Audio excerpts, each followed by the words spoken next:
We'd like to welcome Charley Davis with us today, who's going to be sharing his story of Good Shepherd. Thank you, Charley, for being here. I understand you have a long history with the church, and perhaps you'd like to start sharing that with us. Okay, I'll be glad to do that. Excuse me. My journey at Good Shepherd began in the fall of 1951 when my dad decided to transfer from Christ Church downtown to Good Shepherd. I later learned that his dissatisfaction was over the adoption of a new Sunday school program that he hardly disapproved of. I was almost 8 years old and starting the third grade when my parents, my twin brother John, my mother, and my younger sister Hindi transferred.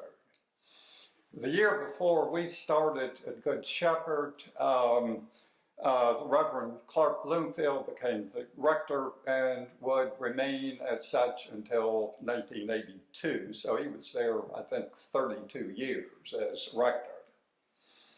Both of my parents were very active church members and remained so until their death. My dad died in 1970, my mother in 1996.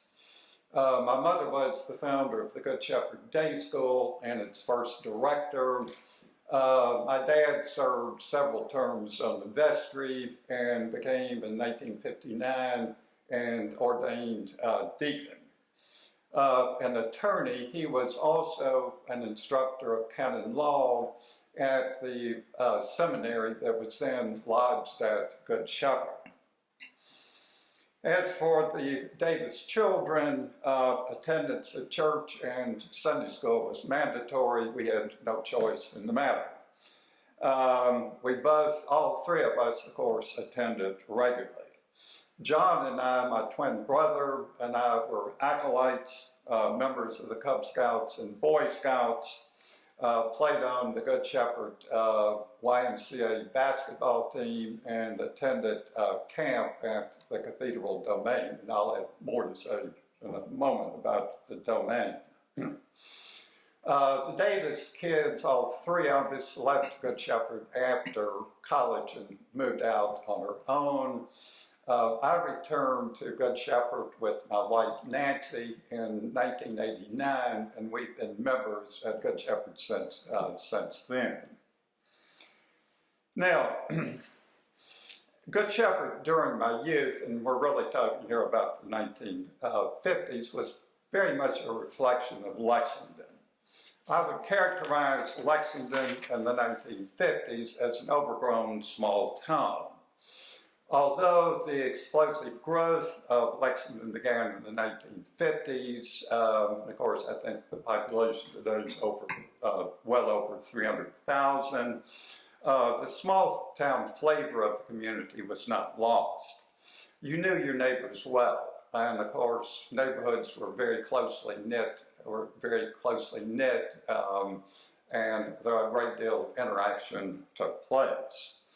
The same was true with kids. In the pre-television, pre-computer era, kids actually played outside in the warm weather and formed close friendships. And many of these friendships have lasted until today. In short, this was a warm, friendly community, which I think Lexington still is. Now, this strong sense of community and connection was what I also remember about Good Shepherd during the 1950s. I remember a tight-knit, family-centered church in which there were really no strangers. Everyone knew everyone. Of course, it was a much smaller church then. There wasn't the turnover, this wasn't a highly, what's the word I'm looking for, mobile time. People pretty much stayed set. Now, some of my closest friends, of course, closest childhood friends did come from Sunday school and church. And I give a lot of credit to Clark Bloomfield for building and maintaining this culture during his long tenure as rector. Now let me provide what I think is an interesting aside to life at congregational life at Good Shepherd during the 1950s. And that is, families generally, it was a very family-centered church, and families generally for years would occupy or sit in the same pew. And so, you know, the pew would become the Lewis pew or the Davis pew or the Brain pew or what have you. And my mother very soon on claimed the front row pew as the Davis pew. And she remained in that pew until her death in 1996. And the pew became known as Liz's pew. And if any intruders ever dare sit in there, she would politely ask them to leave. Now, some of my fondest childhood memories are from camp at the Cathedral Domain. John and I attended boys camp for 3 or 4 years and also junior conference. And we absolutely loved it, even with the primitive facilities at the Domain at that time. I mean, we had privies. I remember the privies, the cold showers, and the nearly impassable road up to the Domain. Quite a contrast with the Domain today. My mother often told a story that the first time she took us to the Domain, she was really worried about us becoming homesick and being absolutely miserable. And she was surprised when John and I cried on the way home because we were so sad about leaving the Domain. We really loved it. And the person that contributed so much, I think, that contributed so much to the Domain at this time was Glenn Atkins, the camp director, who still remains a role model for me, just a marvelous human being. Now, moving forward to Good Shepherd today, the friendly, close-knit congregation that I remember from the 1950s still continues, and I think remains its strongest assets.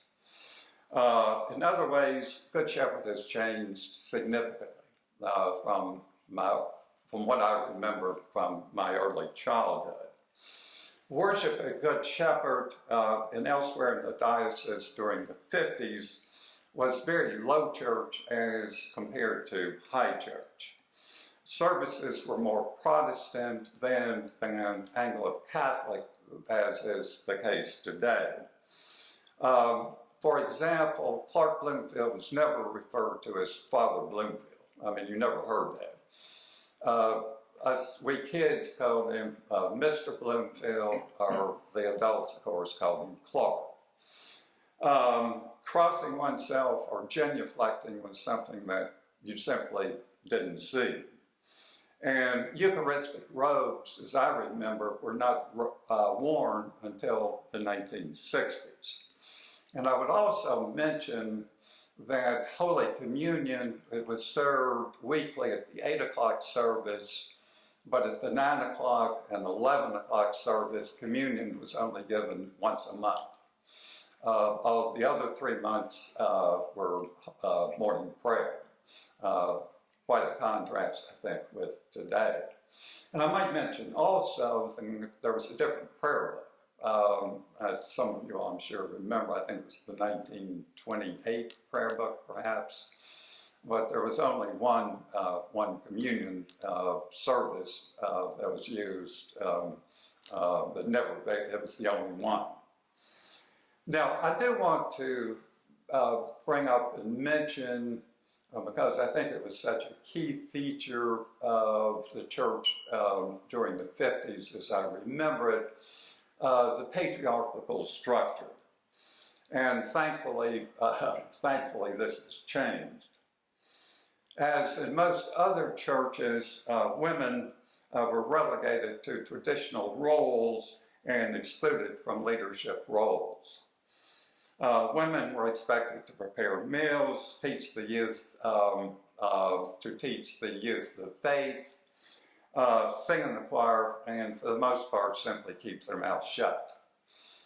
And as I remember at Good Shepherd, only males, only the men served as ushers and lay readers. There were no girl or female acolytes. It was a man's world, a man's church would probably be the best way to put it. And it was not until the middle 70s, as I'm sure most people know, that the first female was ordained in the Episcopal Church. And in our diocese, the Diocese of Lexington, no woman was ordained until the early 1980s. And that was Mary Purcell, who many people at Good Shepherd will remember, was Bob Sessom's assistant. Now, to conclude this brief talk, it seems to me that Good Shepherd has remained a loving, close-knit faith community of the 1950s, while becoming far more Anglo-Catholic and inclusive. It has also become more focused on outreach to those in need in the wider community.